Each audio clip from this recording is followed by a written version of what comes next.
Hello. So I said I'd put this video up on YouTube because I'm more than likely going to curse all through it, and that's not really appropriate for Facebook. So as some of you may know, I got my gallbladder removed on Friday. Gary, God rest his soul. Gary had been acting the bollocks for a while now, right? So Gary needed to vacate the premises. So what happened with me is on Thursday I got the phone call and they were like, Lorna, do you want to come in there and get sliced open there on Friday? So I was like, yeah, not a bother, like, piece of piss. So in a way that was good because I didn't have much time to think about it. But what I did do, I started looking up on YouTube videos of people who've gotten their gallbladder removed just to see how it was and all. And all I could find were videos of these American ones who were like, oh my God, it's day 19 after gallbladder surgery. I'm feeling super fit, drinking my green tea. Like, shut the fuck up, like, this load of bollocks. So I went in Friday morning in at 8:30. Got into my beautiful surgery couture outfit. Had this stunning hairnet. Lovely gown with your ass hanging out. Beautiful support stockings. These feckin' things, the sweat was dripping off me trying to put them on because I'm not going to lie, I have a fine set of ties on me, pure rugby player ties, know what I mean? And then the nurse was like, would you like a pair of disposable panties, to cover up your modesty? I was like, girl, you're speaking my language, give me them. They were lovely as well, light and airy, just what you want, a bit of breeze through your muff for the surgery. So 9:30 went down for the surgery and the anaesthesiologist, check me out, I can say it, but can I spell it? Nuh-uh. She came in, putting the anaesthetic into me, and the last thing I remember is going, is my face supposed to be all pins and needles? Gone. So fine, obviously they did what they did. I woke up in recovery, and the first thing I noticed was my throat. My throat was so sore and raw. Could barely talk. So lucky I got that back. But apparently they put a tube down your throat during surgery, which I didn't realise. I found it hard to breathe properly after the surgery, but that's because they blow your stomach up with the gas and it affects your diaphragm. So even now, like, to take a deep breath kind of hurts. So went up to the ward, got my tea and toast. The sexiest meal you will ever have after surgery is the tea and toast. I mangled it. Obviously then I was still feeling the effects of the anaesthetic because I had no pain. Felt fine. I was like to the nurse, can I go home there? And she told me then that, once you have a little walkies and once you can do a little tinkle, a little wee wee, you can go home. So I was grand. My husband came in. So I was like, give me a hand there out of bed. So couldn't get out of the bed to save my life. I think that was when I realised that, oh shit, this kind of hurts. Anyway, I eventually got out of the bed. I had to cling on to him to go walk to the bathroom. Even trying to sit on the loo was agony. And then, when you need to go to the toilet, right? I needed to go. And it was literally like, blip, blip, blip. Yeah, blip, blip, blip. The tiniest little dribble with respect to, because I know that's rank, right? But I wasn't going to admit that. So I came out and the nurse was like, did you manage to urinate and to go for a little walk? I was like, yeah, grand, perfect. Give me my prescription there for the painkillers and I'll be on my way. So that was fine. Got my prescription. I was allowed to go home.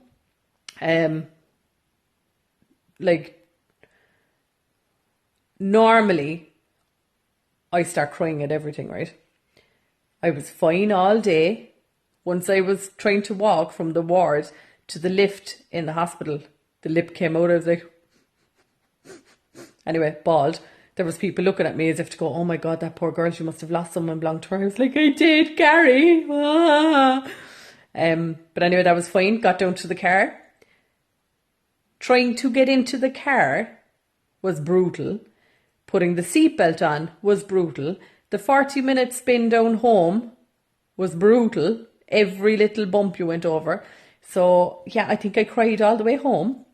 Got home then, I literally just sat down on the couch and I fell asleep. But when I woke up, like, sweet baby Jesus, the pain, I actually could not, I was in agony. I had to go to the toilet. This is what they don't tell you, right? For some reason, my brain didn't realise I had to go to the toilet. I knew the second I woke up because I couldn't even stand up straight. You can't piss. And I know this is disgusting, right? It's horrible. Shouldn't even be saying it, but it's something that I wish someone would have told me. Could not go to the toilet. I actually seriously thought that maybe they sewed up my piss flap by mistake or something, because I was like, it won't come out, like. So anyway, that was fine in agony. Obviously, finally got up the stairs, which is another, it's a balls trying to get up the stairs. Yesterday then, miraculous, my waterworks started working again fine, which I was delighted about. Trying to get out of bed, trying to get into bed is hard, right? But it's not that bad. You obviously can't sleep on my side, so it's a bit of a balls on your back, but you get over all that, right? Trying to get out of bed. You're like some sort of fucked up ninja trying to get out of bed. Can't do it. My husband then he's actually going for surgery himself in a few weeks' time for his shoulder, so he couldn't really pull me out. I'm actually thinking of getting a sign made for the house. Do you know you can name your house? Yeah, Casa del Cripples, because that's what we are.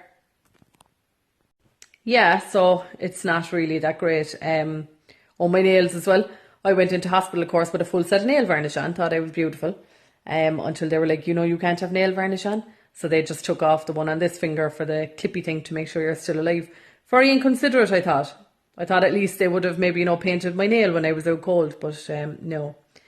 Yeah, so all in all, the whole gallbladder thing isn't that great. Still can't stand up straight. I'm like a hunchback.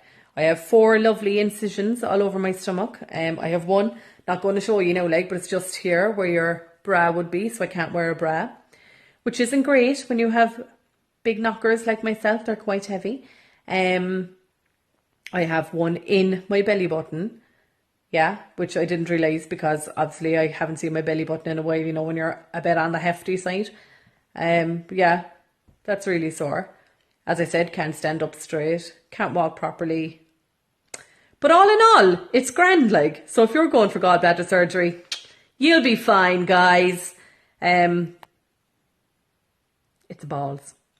Anyway, I'm going to go now because I don't normally do these ranty videos, but sure, look, I just said I'm bored. There's only so much Netflix you can watch. I'm slowly going off my game. Yeah. Oh, sure, yesterday then my mother and father called down to see how I was.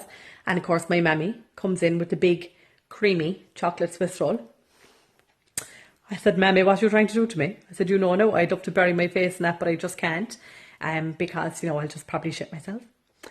Yeah, so that was great, yeah, watching them tear into a Swiss roll.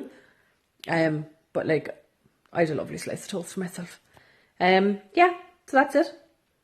If you're going for gallbladder surgery, you really probably shouldn't watch this video because I'm such a negative Nelly, but it'll be grand. Come day 19, I'll do my, it's day 19, I feel super fly. Anyway, good luck and God bless.